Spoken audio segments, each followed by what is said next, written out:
have Deepak Sawhney, who's going to be doing the honors for this wonderful topic. And I must share with you three important things about Deepak. First thing is that he has got a very illustrious corporate career, having worked in companies like Reliance, Carvey, BPCL, and also Magma FinCorp. And the second very interesting thing is that I'm sure all of you must be seeing, or maybe quite a few of you must have seen this transition of very senior leadership people. Now he has taken the transition to coaching, and he has been a credentialed associate certified coach affiliated to International Coach Federation, and in which capacity he has had the pleasure and also the honor of coaching very senior people across different industries, across multiple locations. And the third and most important thing, which is very relevant to today's session, is that he has been one of the most sought after speaker across, again, different platforms. So we will have the pleasure of listening to Deepak on this very important topic on leadership in times of crisis. All over to you, Deepak. Thank you so much. Thank you so much, Dr. Nogena, for this introduction. And what I'll do now is I will jump into the agenda, the purpose that I'm here for, which is to share with you over the next hour or 75 minutes on this topic, which perhaps is assuming greater significance because of the times we are going through, which is providing leadership in the times of the crisis. And this crisis that we have all experiencing started more as a health crisis, very soon became a social crisis, and now it is almost an economic crisis. And each one of us, each organization is experiencing it and interpreting it and behaving in a manner they feel it's appropriate. So in this session, what I'm going to do is I'm going to share certain methodologies, certain concepts and models, which probably could be helpful to people who are attending this webinar. And the learnings that we share in this, the models that we share in this, come from a researched book on crisis leadership, which is brought out by Center for Creative Leadership, and I happen to be an associate coach with them as well. They brought out that book, and this book has been in circulation, and during these times, it has come out as a free book also. So all of those who are interested to know and read more can always download that book from the web on this. So let's begin with this module now and look at what are some of the objectives that we have set out in this webinar to achieve. Firstly, we look at what are the definitions and different dimensions of the role of a leader during crisis. That's first and the foremost. Then we look at some of the skills required for leaders to be leading well through the crisis. We'll also look at the definition of crisis here, because we have different levels of crisis. The severity of each crisis is very different. Perhaps what we are experiencing now is probably the highest, most crisis that the world could have seen or organizations are seeing, because it is hitting at the root of existence or continuance of some businesses and organizations. And lastly, we look at that once this crisis is over, for the organizations, for the countries at large, what people need to do, what the leaders need to do after the crisis. Those are some of the things we will cover during the webinar today. So let me begin with some instructions which were already there in the first slide, but may be helpful to you. Is that the request is that you stay muted during this call, and at some point in time, we will request you to unmute your mic, speak up, and once you speak up, go back and unmute and mute your mic again. Second thing is, request again is to keep your video off so that we have a good quality connection and we can all experience good quality of voice and video wherever it is needed.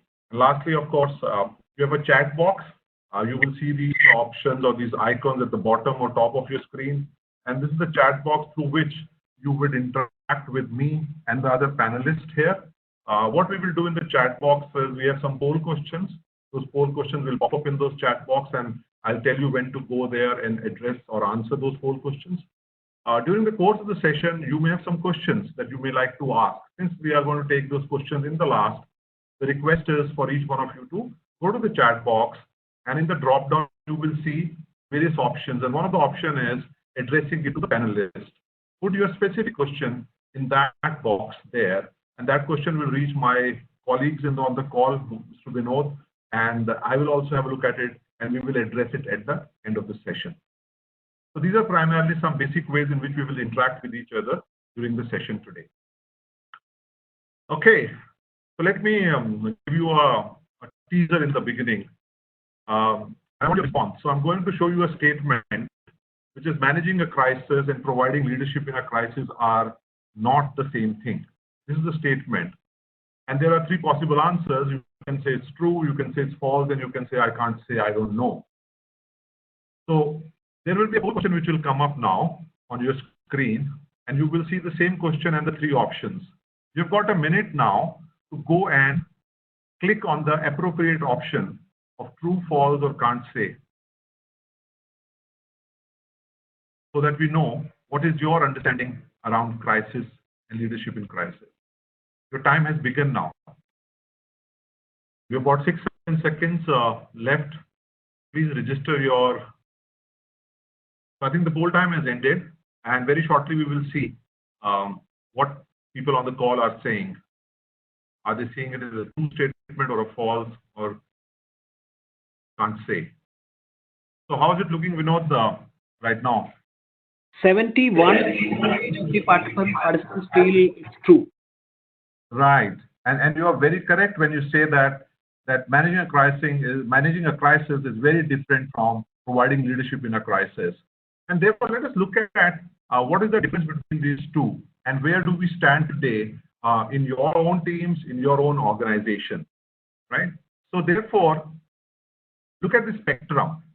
At one of the spectrum or the range is managing a crisis, and on the other end is leadership in crisis.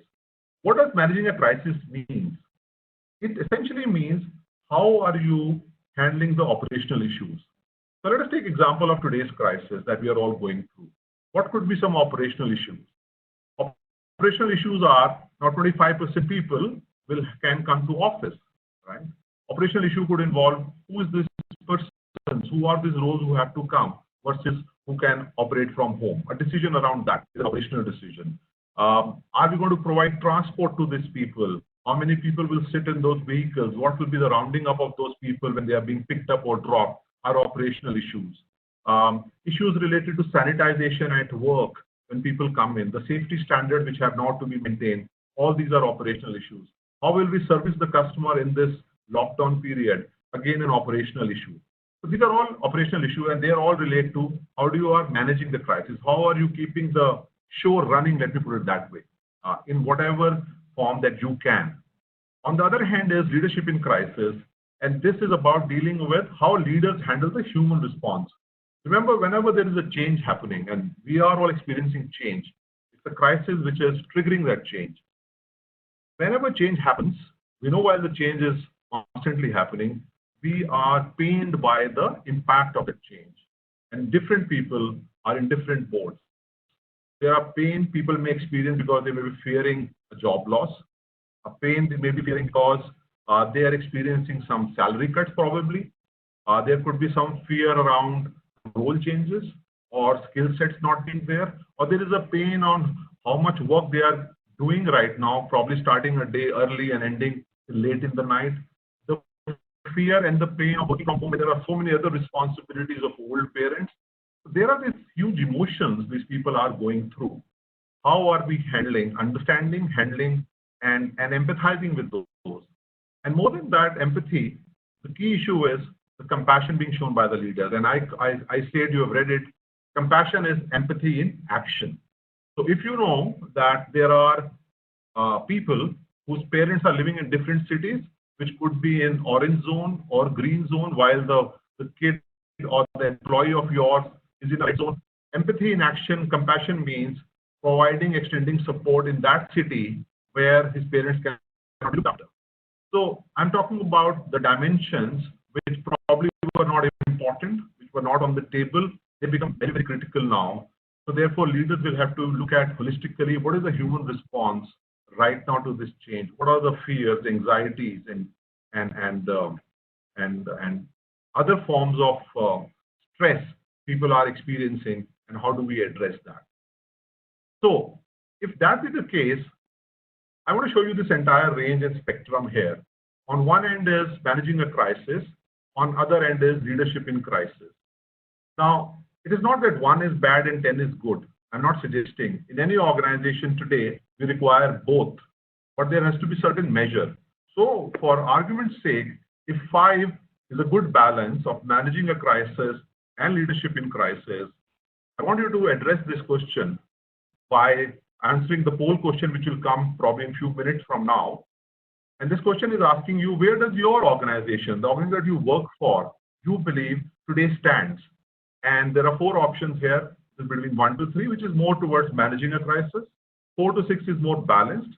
7 to 8 is more towards leadership in crisis. And 9, 10 seems to be saying, oh, they are doing well.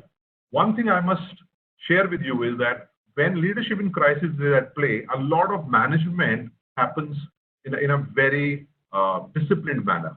While it is not necessarily true that when you are managing a crisis well, are you showing leadership in crisis? That may not be the case. Keeping that in mind, I request Abhi to bring up the poll question in the chat box, and I would request all of you to respond to that. Here is your poll question. Where does your organization stand today on the continuum? Please go ahead and mark your choice here. This is confidential. No one would know who has said what in this. So please feel free to give your responses. Just let me about a few seconds now. Please quickly register if you haven't. Okay, let's see the poll results now. They will be up on the screen for all of you to know. They're going to come up any minute now. That's amazing. So clearly we are noticing that people who are on this call and the organization that you are representing seems to be from a midpoint onwards almost 93%, and that's a great place to be and great position to be right now in the midst of the crisis. So certainly we are seeing a lot of elements of empathy and compassion, the way the leadership of the organization is handling this crisis, and most importantly, handling the people, their own employees in this crisis. Thank you so much for your responses. However, it is also important for us to look at another question. If we were to use the same scale again and look at this question, where do you think organization ought to be? So you may have given 1, 3, 4, 5, but what does your heart say? What should organization be doing more of? Where they should be? Where they ought to be? So please go back again to the chat box. Again, the same question will appear, but this time you have to address it from where they ought to be. The last question was where they are, and where they ought to be is now. Please go ahead, and once the poll question appears, please do respond. Still have about 30 odd seconds. We have close to 160 people on this call right now, and what we would get is a fairly good response considering the size of the audience that we have today. Okay, the time is over now, and keep your eyes on this chat box. You will get to see how all of you have responded to this. You know, I would need your help on seeing how the shift has happened at all. 39%, 7 to 8. Right. So clearly, 41%, 9 to 10. Oh, wow. So clearly, we are noticing, and you are reflecting on this and saying, perhaps there is a higher need for leadership in crisis to be shown and demonstrated, and less of managing a crisis. And I think you are all on the point that when we show leadership in crisis, a whole lot of management of crisis starts to happen, because leadership in crisis starts giving out those messages to all the departments, to all the functions very clearly as to what needs to be done, and those starts to happen. Because a lot of operational issues or operational decisions coming out of that compassion are much more valued, are much more impactful for the employees, and gives them that sense of certainty and confidence, and drives away the fears which are associated with change and pain. So therefore, I think directionally you seem to be saying there is more required, and I think yes, I would agree with you on that. Having set the tone and understood where we are, let us understand what crisis is. And this definition clearly is probably the highest form of crisis. It is talking about potential for extremely negative results. It's talking about endangering the continuity of the organization. And I hope and wish no organization is facing this today. But certainly, there are levels of crisis which organizations must be facing.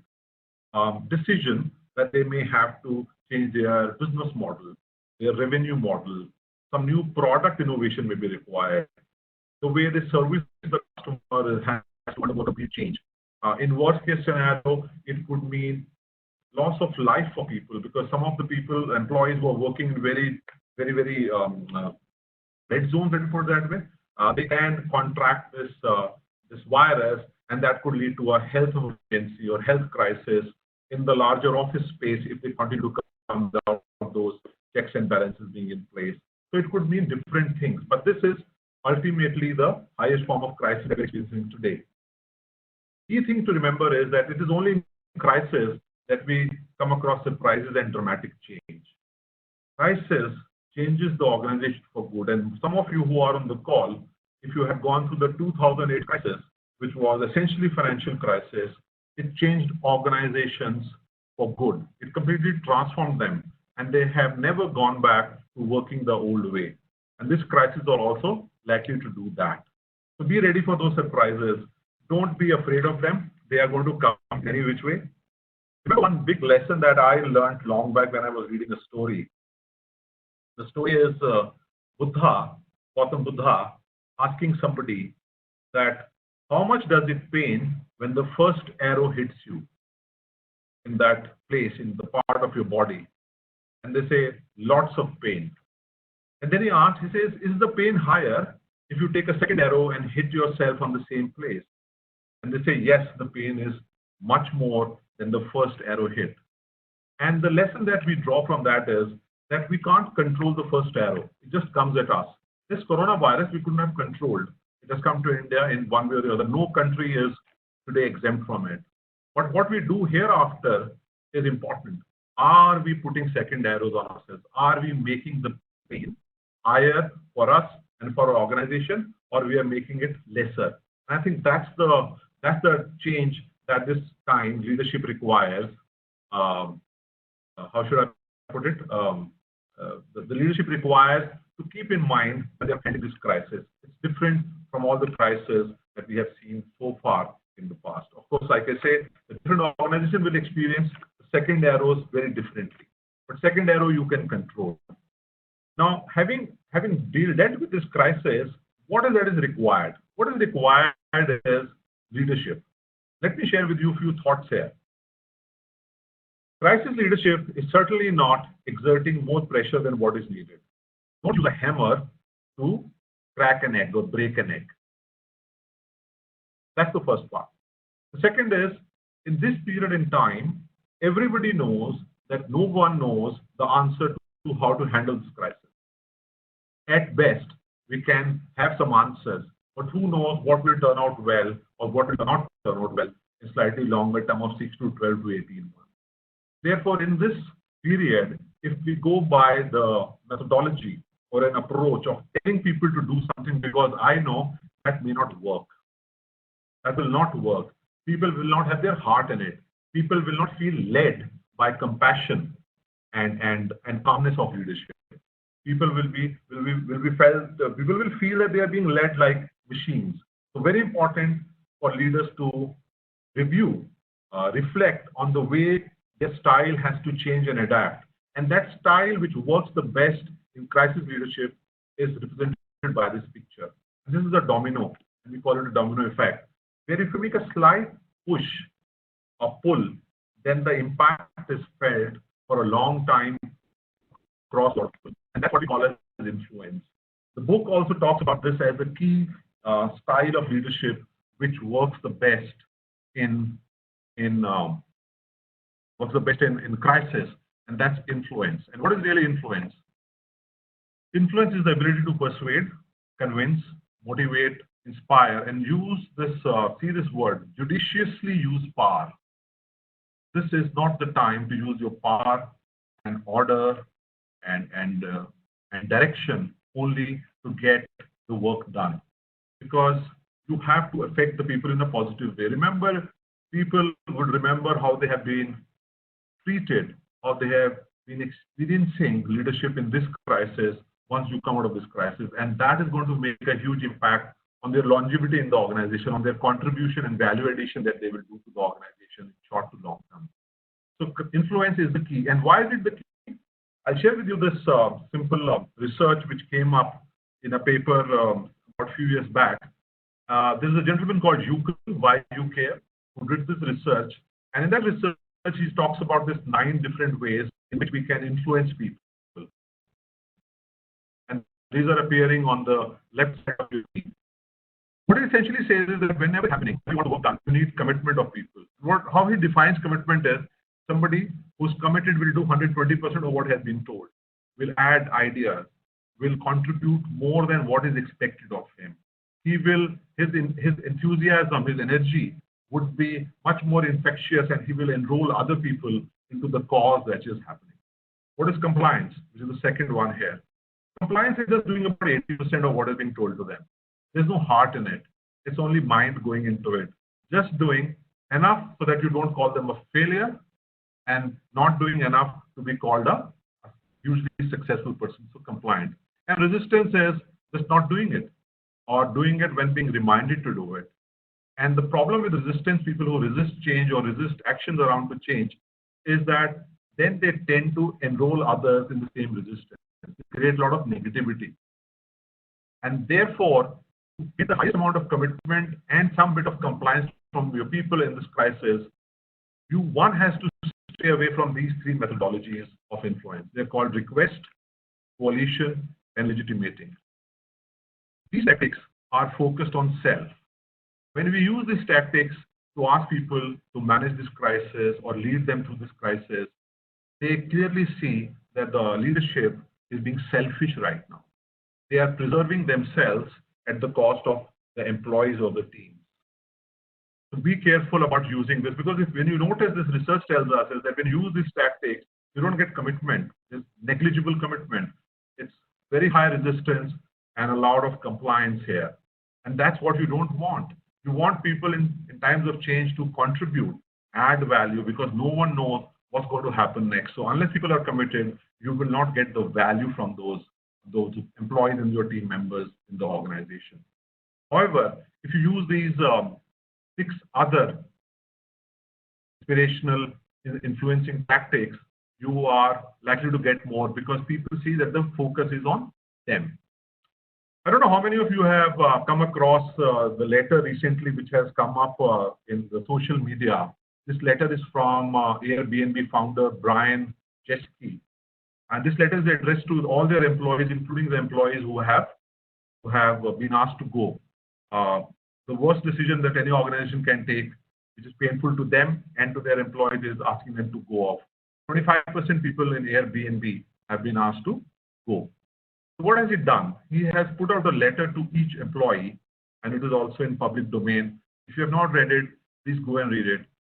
But this letter is an example of how he has used inspirational appeal in that letter. He has also used personal appeal. He has used rational persuasion. But in no way he has come across as justifying that cut. He has not come across as requesting for people to leave.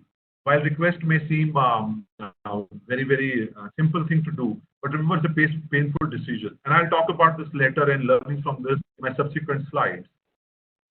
But my only recommendation to you is, please read the letter. You will get huge messages about what we talked about, which is about how do you lead in crisis, looking at the emotional side of what people are experiencing. And more than that, the message is also to 75% people who are still in the organization, how these 25% have been dealt with, how the CEO has felt about it, how much pain he himself is experiencing when taking this decision. It's not a simple operational decision that let's cut 25% people off because we can't handle the salary bill. When you read that letter, you'll get more about what I'm saying here now. But that's a great example of that. And this is just to highlight that influence is the way to move forward during the crisis. Use inspirational appeals, use consultation, create small teams who would work on smaller problem areas, use personal appeals as leaders, do socialization, do rational persuasion. It's not that rational persuasion is bad. Using logic and data consistently for every decision that you take of cost cutting, of change of anything, share it with employees and with your team members, and you will find you are likely to get more commitment. And that's what we need in this change. Because just by compliance and resistance, the pain in the organization would be very, very high in this phase of change and crisis that we're going. I'm just taking a pause here for someone who would like to write down some questions in the chat box. You can go to the chat box now, open up that drop-down panel where it says to all the panelists and put down your questions, and you would be seeing Vinod's message also on it here right now. I'm moving on to the next slide, but I'm still giving you 30-40 seconds to write your question in the chat box. I'll have a sip of water till then, yeah? Vaibhav has a question. What is that one thing I can start doing from today to start in this direction? No, Vinod, will that be fair that if we can... Yeah. Yes, Mr. Deepak. You will have to unmute yourself. Yeah. Can you hear me now? Yeah.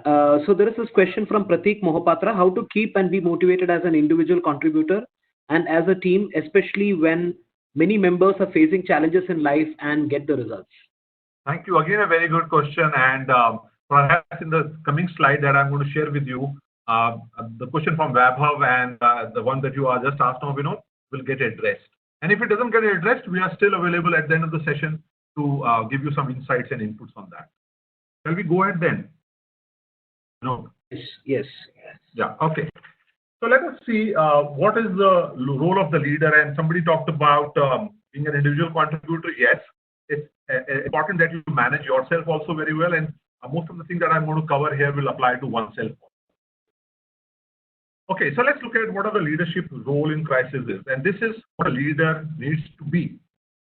The first thing is the leader needs to be calm. Now, neuroscience of our brain tells us that we have a self-talk. We are talking constantly in our head to ourselves. And we speak about 300 to 1,000 words per minute in our head to ourselves. And you can imagine the 300 to 1,000 words that I talked about as compared to 120 words that we can speak per minute and 240 words that we can read per minute. So we are talking very fast. Be aware of the self-talk that leaders are having right now in their head. And that applies to an individual contributor also.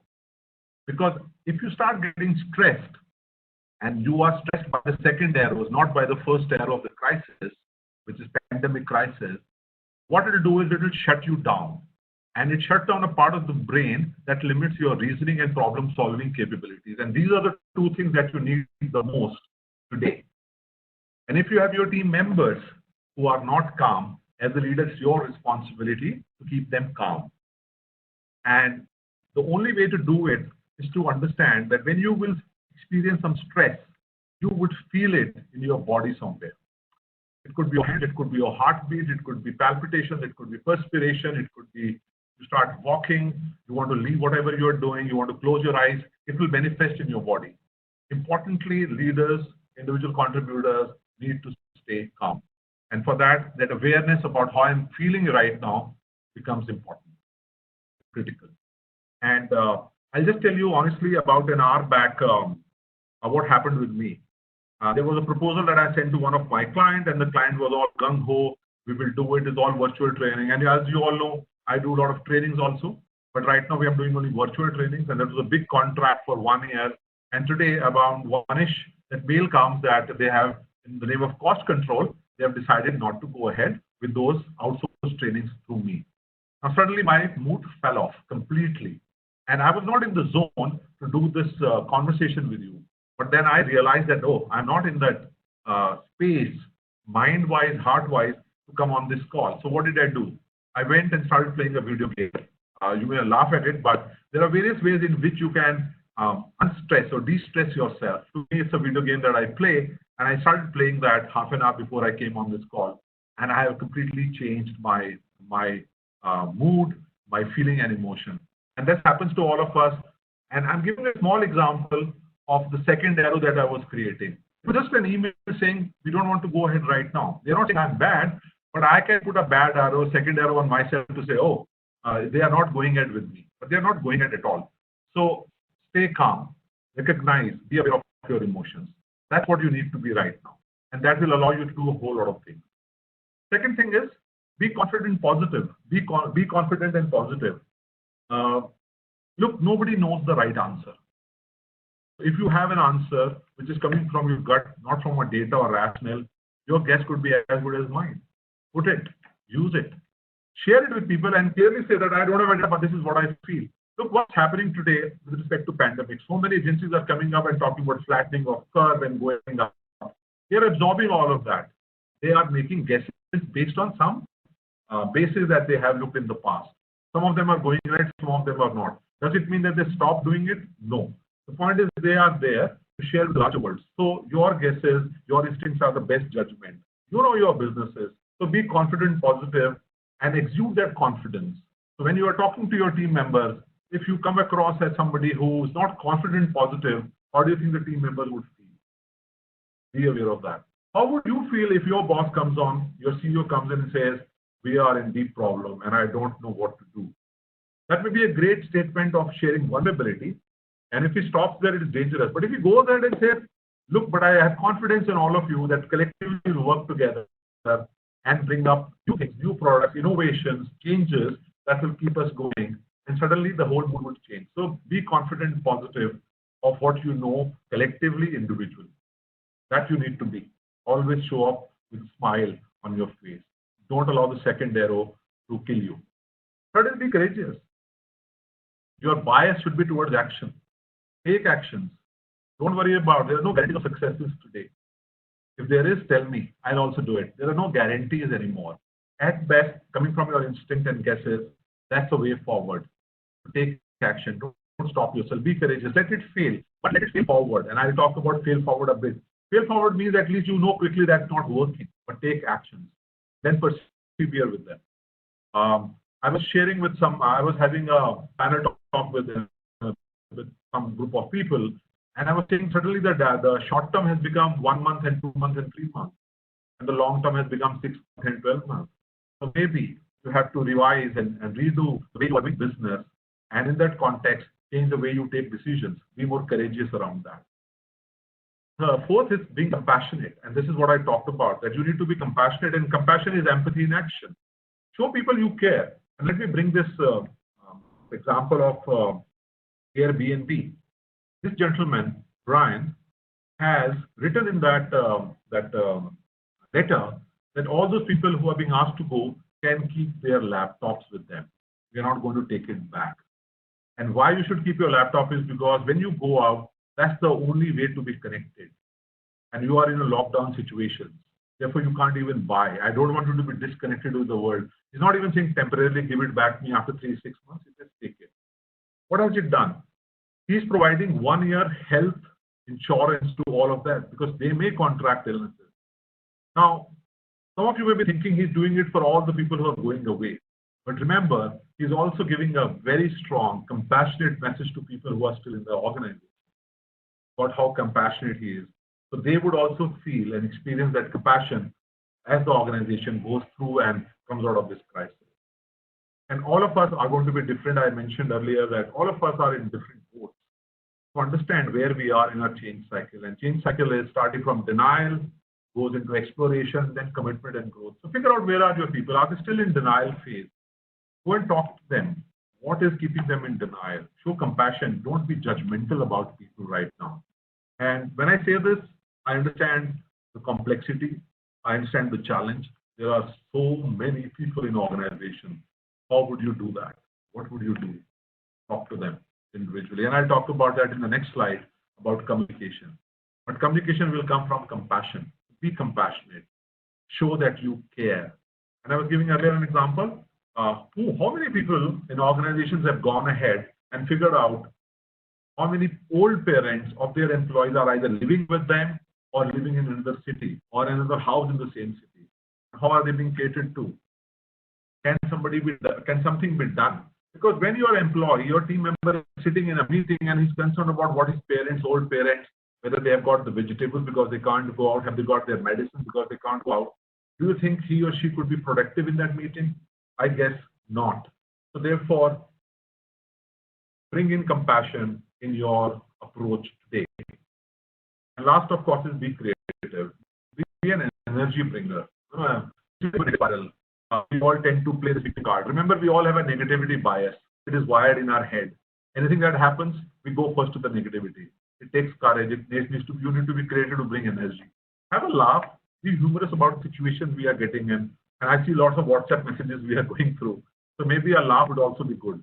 Also, practice creative abandonment, which means leave out those things which are personally and organizationally draining to you. Stop doing them. Figure that out. Put a small team on that place that what is not essential right now. Remember the way the government handled? They said only essentials will be supplied and not the non-essentials. So do something like at home also. Do it in your teams. Something which is not necessary can be done away tomorrow, can be done tomorrow or later. Postpone it. It is not business as usual. Therefore, don't do the usual things. Do the things which matter the most. Keep your energies, keep your time and money and resources for that. So be creative. Bring energy to this team. So this is about the 2B. A question I want to ask you, and I want your responses to go in the chat boxes, that if you were to go out and ask your team members and peers, say about who you are today, what would you say about yours? What would they say about you? That you are a calm person, you are a courageous person, you are a creative person. What would they say? Go to the chat box and write that down. What would your team members and peers say about who you are? Take about 30 to 40 seconds to do that, please. Calmness, compassionate, courage. Thank you all for sharing this. Upendra says courageous. Ramesh says, Devashi says creative, confident and positive. And since we are talking about leadership, if at all there is an impression that you are alone in this, change that impression. Leadership is also collective leadership that the organizations can show up with. So therefore, once you are looking at some of these roles that you should play, if you are confident and positive and you have a challenge on being courageous or compassionate, perhaps look for somebody in your team, could be your next level, but is more compassionate. Engage with them. Give them more responsibility about thinking about how you can still understand people's change emotions and help them create some sort of support for them. You can rely on your team members. You are not alone in this.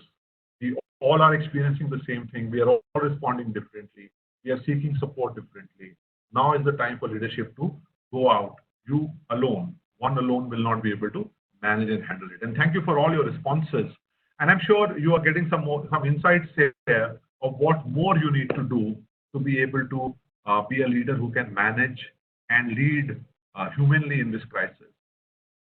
Moving forward, let us look at what you need to do. This is what you need to be. And this will allow you to do the following. And what are these things? The first is express a vision. Now, vision is much larger, and that may still stay a 2021, 22, 24 vision.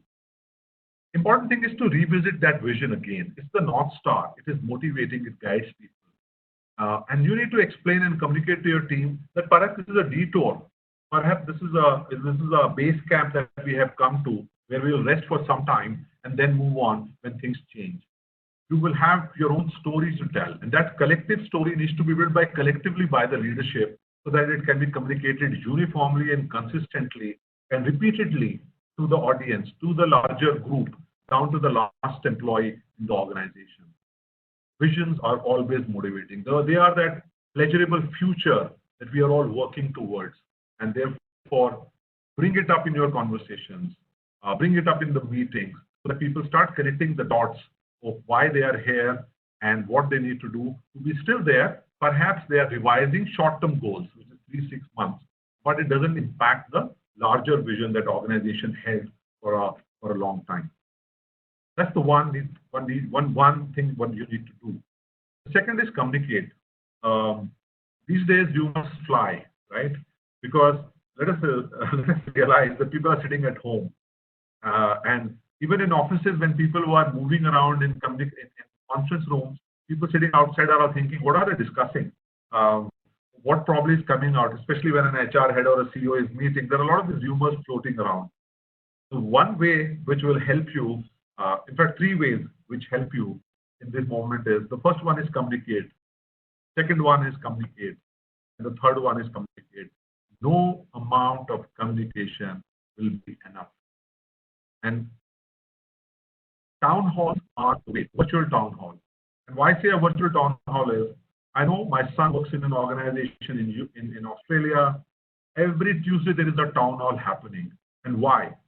If you read the second part, which says tell the real informed story of what's happening, this town hall is not just about checking on the feelings of people. This town hall is giving them one voice of what is happening in the organization as an impact of what is happening outside, so that people are aware of what's happening. And if they have to communicate some decisions, it is coming from the horse's mouth. So town halls for everyone in the organization, not just for the one level, but for everyone in the organization. Because the lower the level in the organization, the more anxious and more fearful that employee is. And remember, they're always the foot soldiers. They are the people who will go out and get revenues depending on the nature of business you're taking. And they need to be in a good place to communicate. Three things: communicate, go all out and communicate as much as you can. More, even if you think it is more, do that. The next thing you need to do is act. I talked about courage. Default to a bias of action. A wrong action, an action which leads to some undesirable results is still better than no action at all, right? And importantly, when you go to this town hall, this could also be a time where you can take feedback from people. And feedback shows two things. One, when people give feedback, they're interested in you, interested in what you are saying, and interested in the organization. That gives you a sort of a signal about interest of people. And if you're not getting feedback, perhaps people are already switched off. The second is self-correct. This is an opportunity when you can go back and communicate to say, based on the feedback that we got, what we are doing, here is what we have corrected. It will create again a lot of confidence and positivity in the team member that we are being heard. Third thing, which also is important from a communication and acting point of view, is coach your people. Ask them questions. Ask them to collaborate. Ask them what would work here. What more can be done? People will have lots of ideas. As I mentioned earlier, we don't have answers to everything which is happening, right? Somebody may have some answer, and collectively you can create a solution out of those solutions or answers which are being provided. Act. Even in some actions later on leads to some results which are not desirable.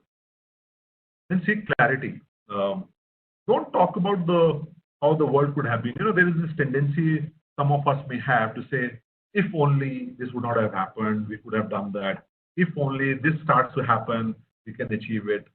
It's not about how you wish it to be. It's about the world as is now. And that's a key part of acceptance of the reality of today. That's the world it is. And seek clarity even on unpopular topics.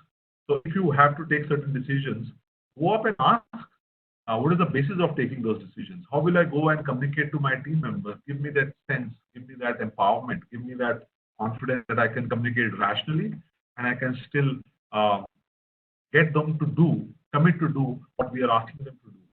For example, an unpopular topic for some would be even working from home because their wife is working at home, right? They have probably 1 or 2 laptops. Their child has to take education also on the same laptop. And that's an unpopular topic to bring up, right? How would you do it? Seek clarity. Can we support people in this? I know of an organization, what they did was for their lower level of employees who were using non-smartphones, right?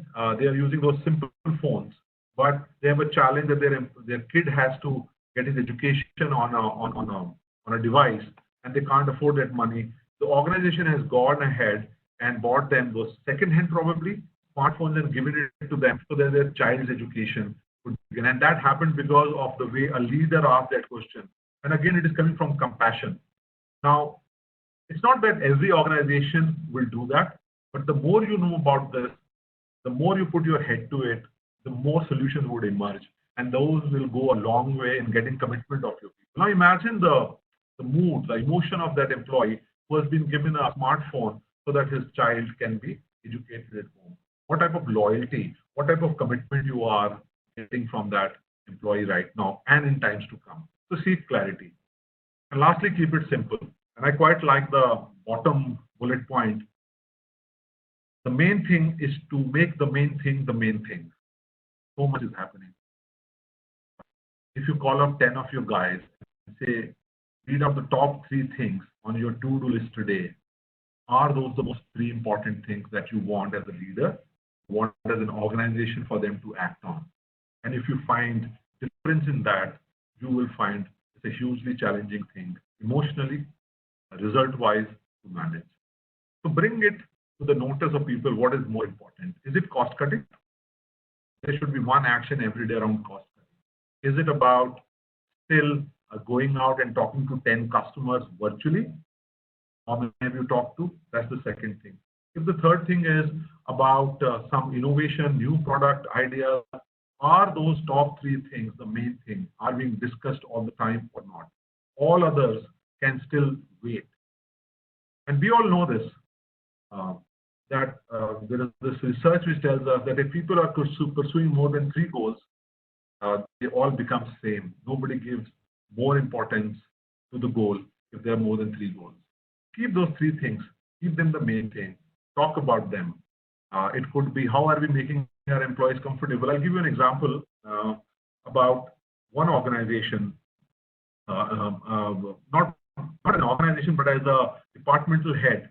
That gentleman initiated a meeting, and he said, and that was probably 120 people on Microsoft Teams.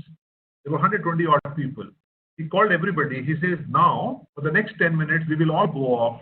We will get all the families to interact with each other and talk to each other. And they gave them good 10, 15 minutes to do that.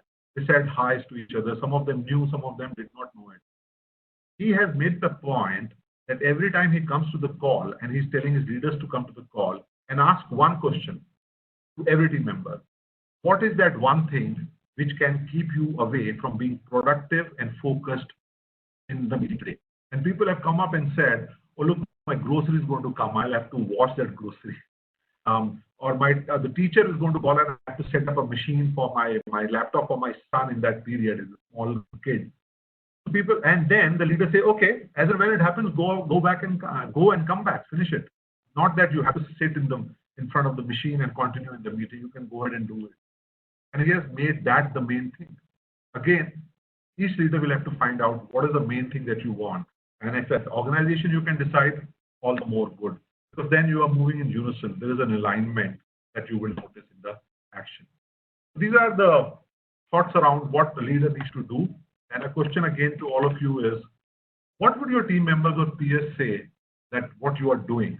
So again, you can reflect on this and go to the chat box and input of these 5, what would they say you are doing very often, consistently? Now, not in the past, now.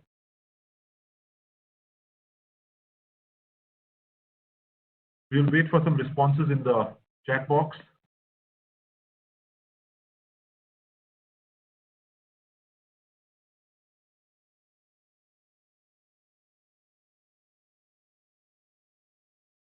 Act and seek clarity. Keep it simple.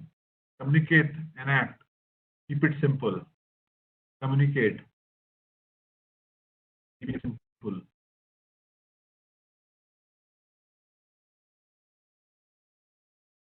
Some more responses needed. Ask questions. Yes, very important, Mr. Subramaniam. Yeah. Simple. Ask questions. Communicate. Communicate and act. Wonderful. And I think it's also an evidence that one of the basic mistakes most leaders make is in such a period they stop communicating with the assumption that everybody knows. They don't make it simple because they think everybody can take their decision. It could be an individual contributor, it could be a leader. And I think that assumption is not correct, especially in crisis. So therefore, like I said, no amount of communication is good enough. In fact, there should be overkill. Of course, don't disturb people at odd hours or surprise them with calls or long calls. Don't do that. One more thing I just wanted to add up here is that try and do as many video calls. Show your faces to people. And that will also help you understand how people are feeling. That's very important. When you show your faces, the face communicates with you. The smile on the face could lead to a better feeling to your team members. And smile is worth many, many thousands of dollars. can carry your smile, you can do a great job with your team.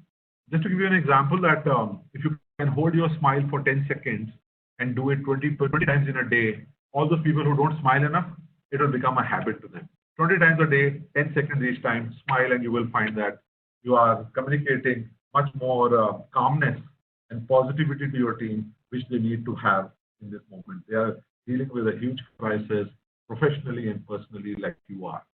Be empathetic, show compassion. Great. I've got responses here, which is mostly around keep it simple, let me put it that, and communicate. Is that what you are also reading, Vinod? More of communication and keeping it simple? Yes. Keeping it simple. Yeah.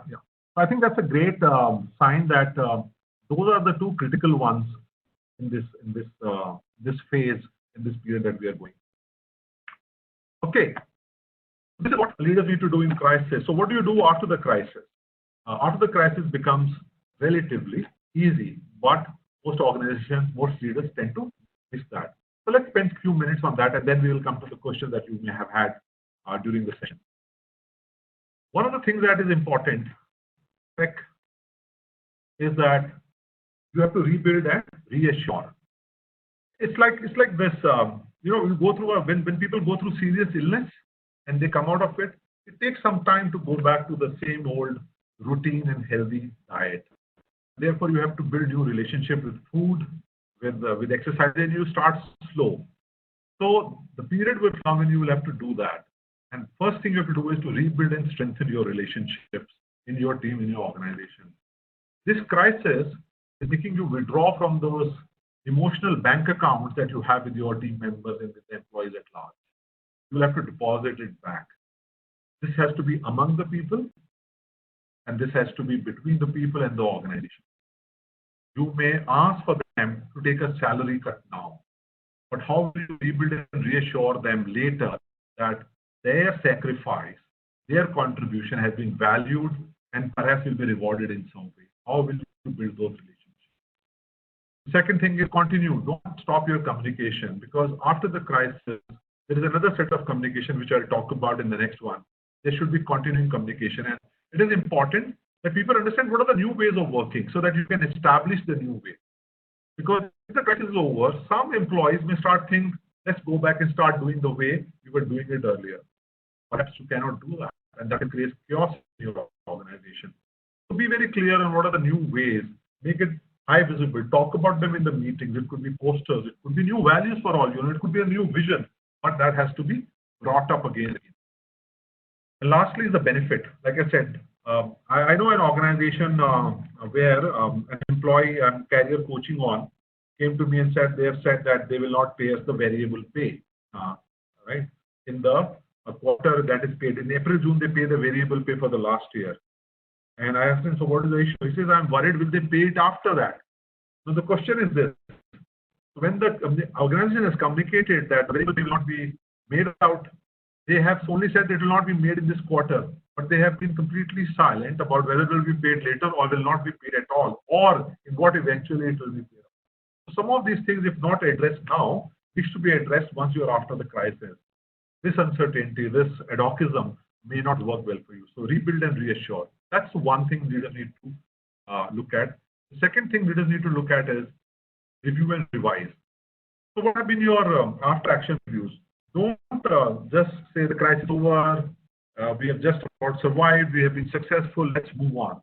There are some after action reviews required, because you would have taken some decisions which would have had some hidden effect. Those may start showing some implications later on, right? Perhaps you have taken a salary cut now, given a salary cut to your employees. I'm taking a very extreme this thing. And today people have shown a lot of enthusiasm, but you have not revived that. And that starts to reflect in productivity going down perhaps, or attrition going up in some teams. It will have some consequences. So therefore, after action reviews for all the decisions that you have taken, which were arising out of crisis, are important. And sometimes those decisions, if they have to continue, need to be communicated back to them with the rationale as to why those decisions, why those ways of working have to continue. And lastly, assess the emotional dimension of your workforce. People will be scarred. Remember that. People who will experience different things, there will be some scars. They may not be able to work in a manner they are working. And especially organizations will continue to have the workforce work from home. Can you provide them some support, counselor support? They can talk to a coach maybe who can talk to and help them overcome what they're experiencing or feeling, which is impacting their lives both personally and professionally. That's the second piece after the crisis. The last one is about reflecting and renewing, and this is about how has this crisis impacted the change impacted the organization, the culture, the employees. There has to be some assessment. Large organizations will get consultants, but I think it's the leader's job to collectively come together and talk about it first, how it is changing and whether that change is good, will help us reach that vision, or what dimensions of that need to be corrected. Because we all know culture is strategy, right? And if the culture is not right, that strategy will not happen, and therefore you will not reach the vision. So be clear on spreading the impact. Reward the fail forward. People would take decisions. They can go wrong. But if they have taken decisions during the crisis that has helped you know what is not working, reward them. They failed forward. Remember, I talked about this failing forward in the past. People took some decisions that have to hire money, but okay, fine, but that worked that time, and they should not be criticized now for taking those decisions. They should actually be rewarded for taking decisions that gave some sort of a way forward in that period. Maybe they had some consequences. Lastly, there will be a lot of stress in the system. There will be a lot of conflicts which may come up among the people. And that can only be resolved when the leaders work together and show that at the top and at their level, at the peer level, things are not bad. And they're still working together in a manner to take the organization in the direction and reach those goals. And post-crisis, there is a likelihood that the relationships get redefined between the leaders. One needs to take cognizance of that. I know I used to work for an organization where restructuring was done. And in that restructuring, a lot of authority was taken away from the top player of the organization. And once that happened, that power structure, that level, felt disempowered. And they started creating a lot of dissonance in the system. They started questioning a lot of things. They started slowing down the organization in some way. That might happen in organizations post the reorganization, post the change that might happen. So be on the guard, be aware of how these relationships, empowerments are going to shift power structures, authority structures, and how do you need to bring that together for organization to move forward. So these are the three dimensions on leadership after the crisis. Ultimately, my conclusion based on the book and changes and the crisis that I have experienced in my career, crisis is all about people, their safety, their security, and their self-esteem. Vineet Nair, ex-HCL chairman, wrote the famous book where he said, employee first. And I think the lesson he wanted to give was that if your employee feels safe, secure, and has self-esteem, the customers would be. And I think change is also about, crisis is also about safety, security, and self-esteem. Take care of your people. No organization is exempt from crisis. This is coming from outside. Sometimes organizations create crisis themselves. If you know Johnson & Johnson, a large organization globally, they had this huge challenge in the US and they had to pay billions of dollars. BP Petroleum, British Petroleum had a huge incident when their onshore burst had happened.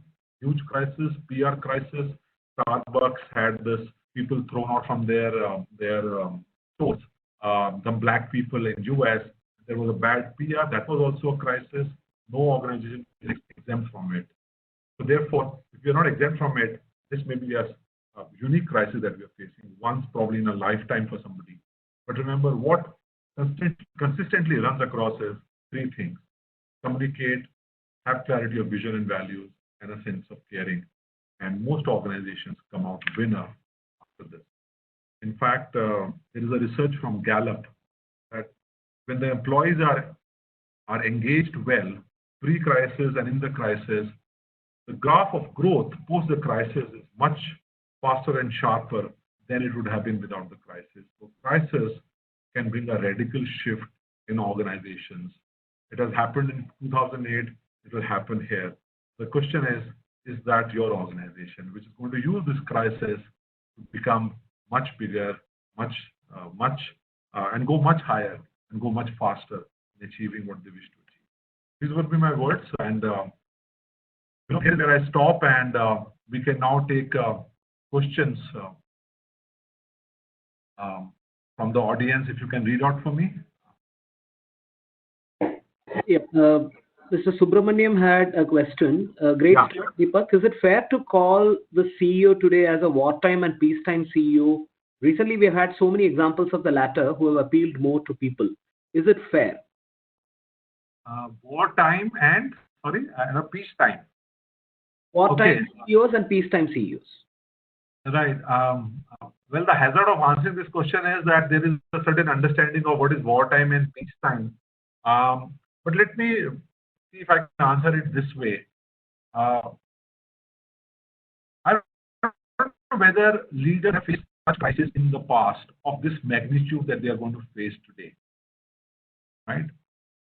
And therefore, it requires astute leadership, very smart leadership to be able to ride this crisis with the team. And therefore, a whole lot of peacekeeping, the word was used, peacetime leaders. So a lot of those skills that they've used in peacetime would still be relevant. They need not change lock, stock, and barrel and become a wartime. Because remember, as soon as you say wartime, I'm slightly cautious that wartime leaders are associated with direction. Do as I tell you to do it, and that could leave a sort of impact which is not desirable on the larger population in the organization. So that's how I'm doing my interpretation, Mr. Subramaniam, of a wartime and peacetime, and that's how I would respond to it. To sum up, yes, peacetime skills are required, but wartime, the war is coming from outside. Don't create a war inside the organization. That's all I would say. I hope that is helpful. Yeah. Nilotpal Niyogi. Sorry? Nilotpal Niyogi has a question. Commitment comes from collaboration at this point. So do you mean that more collaboration is required than consultation at this point? Will it also mean that the advisory and controlling type of leadership needs a shift towards collaborative leadership style? That's a question. Yes, I would say broadly yes. However, I would hasten to add that when you say collaboration brings commitment, commitment comes from relationships that you are building in your team. People, when they are enjoying a great relationship, a professional, it's not you keeping them happy and enjoying. No. A relationship which is enhancing their self-esteem, that relationship brings in commitment. And you would have noticed this in your corporate life that if you have a relationship with somebody, you go and talk to them, and even the most difficult job gets done. So relationship is the key. And of course, let me add to that, a collaborative approach builds relationship. A collaborative approach builds relationship because collaborative approach is being vulnerable to say, I don't know. Can you help me with an idea? I don't have an answer to this problem. Can we sit together, brainstorm, and come up with a solution, right? So that is the key right now. And as I said in the webinar also, that perhaps nobody has the answer. Everyone is trying to figure out answers of how to manage. You see the biggest of leaders failing right now, isn't it? Who thought they have an answer? And I'm not getting into that political zone because we are seeing some leaderships around that, right? So collaboration, yes. Relationship, yes. And commitment comes from there. Is that helpful? Yeah. That's right. So the next question is from Ramesh Vadalamani. If the business situation allows a leader to forego some of his employees, like Brain has done, will that be morally acceptable, even if the numbers are more, let's say if the intention is positive? Yes. Okay. So there is no right or wrong answer. This is a hard decision that some organizations will have to take. Let us be very clear around it. Because you cannot carry on people and jeopardize the entire organization, the entire lot of people, right? So this decision people will have to take. So that's one part. The second part, importantly, is how you are taking that decision and what are you doing when you take that decision. So therefore, my recommendation to the person asking this question is, if you read that letter, you will realize that in that letter, Mr. Brand is telling people that they have to go, but he's also sharing the rationale how he has arrived at. He's giving very clear messages that this is not a 25% cut decision. This is a thought through decision based on the information available to him and as to how the world is going to be in the next 3 to 6 months, around travel, around people giving their homes to other people to come and live, and so on and so forth. He has given a whole lot of rationale around that. And once you give rationale, it provides to me, even if I'm going out, a rationality. And one of the words I want to, one of the sentences I want to read is, he writes in that letter I'm reading, these decisions are not a reflection of work from people on this team. So what he's saying is that I'm not asking you to go because you're a bad performer. So he's giving them that safety and security and that self-esteem. So if we can take care of how we are dealing with this handshakes that we are making now, you would be able to address part of it, not fully. It's not a good decision to take. Yes, I agree with it, but you may have to take it. Yeah, another question again from Mr. Subramanian. Yeah. One or two critical dysfunctions a leader must be mindful of that can be trust derailers. And since your words are used, trust and derailer and dysfunction, clearly it's a good point for you to read a book called The 5 Dysfunctions of Team by Patrick Lencioni. So what does this trust Patrick Lencioni does? He says vulnerability-based trust. And what is vulnerability-based trust? Vulnerability-based trust is for a leader to come and say, I don't know. For a leader to say, I need help. For a leader to say, I can help you if you want. That vulnerability is important. Let us put it in the context of today. People are working from home. Some people will come out and will have to work from offices or go in the field and do it. How are these decisions taken? I'm sitting at home, somebody calls me and says, tomorrow you're going to be in the field. At this moment, I don't know whether who others are going to be in the field, and I'm fearful about going to the field because I can contract this coronavirus right now. So is my person willing to trust me? So the question is, how are you taking those decisions? So the derailer is trust. It begins from trust. Therefore, leaders will have to focus more on building trust. And how do they do that? Is by showing their vulnerability, saying that I don't know the answers. So let us all collectively get together and figure out what would be the basis of people going out. What can we do to safeguard their health? What can we do to help their families? All those dimensions will come into play. The second thing where they can show vulnerability as leaders is go out yourself. Why can't you go out yourself and show through demonstration that I'm as vulnerable, I'm also going out, I'm also fearful. So in trust, they typically say, go first. What you're telling people to do it yourself. If you're telling people to ask for help, ask for their help first. Don't show yourself as a leader who knows everything. Come out and show your vulnerability. I hope that's helpful in some way. It addresses. Sure, thanks. Thank you. The next question is from Monik Inbaraj, where the question is, how do we deal with managing resistance from people and ensuring compliance during crisis as a leader? Another question connected with that from Rajiv Singh is, again, implementing hard financial cuts and how do we manage employees, especially in the lower round? So the hard cut, I say that those decisions will have to be taken, but those should not be taken and communicated through an email or a leader informing somebody that you are off from next month. There has to be a bit of empathy there. There has to be compassion there on how you are taking those decisions. Again, I'm saying a good reference today is how Brian has dealt with Airbnb. It's a global organization. Remember, a global organization is much more vulnerable to bad press of such decisions. And there will be a lot of stories of how people have handled organizations, there will be a lot of bad press about how they have dealt with their employees. So be aware of the how part. You will have to take those decisions. So sit collectively with leadership. How do we create a rational thought process based on which we have taken some decisions and communicate them so that they are not questioned and people accept it. And those are some rational persuasion, which I talked about as an influencing tactic in an earlier part of the webinar. That's one part. What was the first question, Vinod? You mentioned about second part was the hard part. The first question was? First question was managing resistance and ensuring compliance. You cannot do anything about it straight away, right? You can't expect people overnight who have been showing resistance or showing or just being compliant to your thought process and your idea. Like I mentioned, commitment comes from relationship. Perhaps this situation is demanding from each one of us as leaders to start building relationships.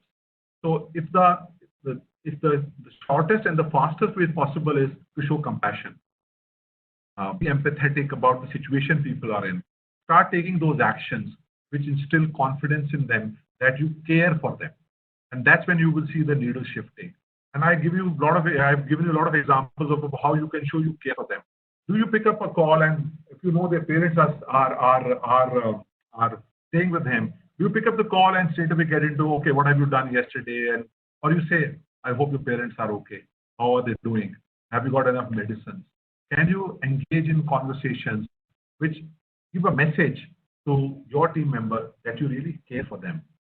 You don't only care for the results or the output or the productivity, you care for that human being. That's very essential, and that you can still do. You can show that you care. And many things you can do in that. We don't have time to discuss that dimension, but there are many things that you can do to show that you care right now. Yeah, okay?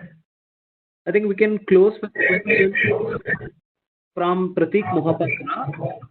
Right. How to keep ourselves motivated as an individual contributor and also as a part of a team, especially when most members are facing challenges in life and that ultimately get results? That's a very good question. It's a very good question. So let me begin by telling you about two things that will be helpful. The first, I call it the mindset. I told you about self-talk. What is the talk constantly you are having in your head? And if that tends to be negative, it drives a very negative spiral and will take you down. So a few tips may be helpful to you.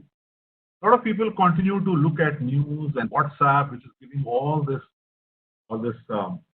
text coming in or the spread coming in, and they're looking at this data and that data. Stop and stay away from negativity, which is arising out of media. Perhaps if you want to look at data, once you go to a reliable place, look at the data and be done with it. So that is one part. The second thing is maintain the discipline of the day. When I say that, have a routine of what you are doing. Have a routine of what you are doing and continue to follow that. That discipline, that routine would be helpful to you. Now, the important thing is that because we are working from home, most of us rather, there is this 10, 12 hours, we wake up at 8 and we start working. It's important that you have your breakout times. You have your start time and you have your close time also. Be very clear on that. Another thing is your energies. What is happening now is that our body clock is changing. We don't have those transit times. We're not working late. As a result, our body energy is different. So my suggestion to someone who asked this question is, which I got from somebody from Australia a week back when I was talking to him, is energy diary. Figure out the things that you do at the end of the day. Figure out, reflect, and write down a diary. What are the things you do which are giving you energy? And write them down. What time of the day it is? Is it early morning? Is it post lunch? Is it late evening? What is that? What is that time? What is that activity? What is that action which is giving them energy? And see whether you can keep doing those most often to stay energetic. And lastly, also look at what are you hating the most, right? What are you not liking doing right now, and that's keeping you in a mind space which is not productive, write that down and start talking to people about it and ask for help and support. How do I start to like this? Like I mentioned in this session also, as a leader, are you available to your team members when they want to talk to you about non-work areas? He just wants to talk to you. I don't know whether you have noticed, you call up a friend right now and you want to have a 2-minute conversation. It will never be a 2-minute conversation. It will tend to be a 7-minute conversation because people want to share. Are you giving them the lending ear? Find somebody who's going to give you an ear to talk to. Once you say it, clarify it, and also then seek help or advice, you will feel better and energized. So these are some broad tips, but begin from your mindset. Get yourself here, identify your self-talk. Is it negative? Write it down, and then start in a very demonstrative way cutting it, and start writing a positive way. For example, some people are saying, "Oh, I'm stuck at home." Now, what is the negative talk which is going in at home? You will not start to like your home because you're stuck at home. Everything will appear danger to you, or crisis to you. But if you reframe the statement to say, "I am working from home," or "home is my new office," and suddenly a new paradigm will start emerging for you. You would set up your office space in the home. You will have home huddles. You have office huddles. You start having home huddles. You will tell your wife, "Oh, I'm meeting at 3 and 5. Give me water, give me tea, give me coffee at this time." Or you will tell your mother that don't make this noises in the kitchen because I'm in a meeting, and so on and so forth. So have house huddles. That will all help you manage your energies very well. And they're very different right now than they were when you were probably in January. Some tips. There's some more. Maybe later we can talk about those. Yeah. Thank you so much for this wonderful session. And we will be sharing the recording link of this session with all the participants. And you can remain in touch with us. And please also share the feedback while you are signing off from this session. Thanks so much for attending this session from Times Group. Thank you so much, Deepak, for the session. Thank you so much for the time, and it's a pleasure to be here. Thank you. Take care.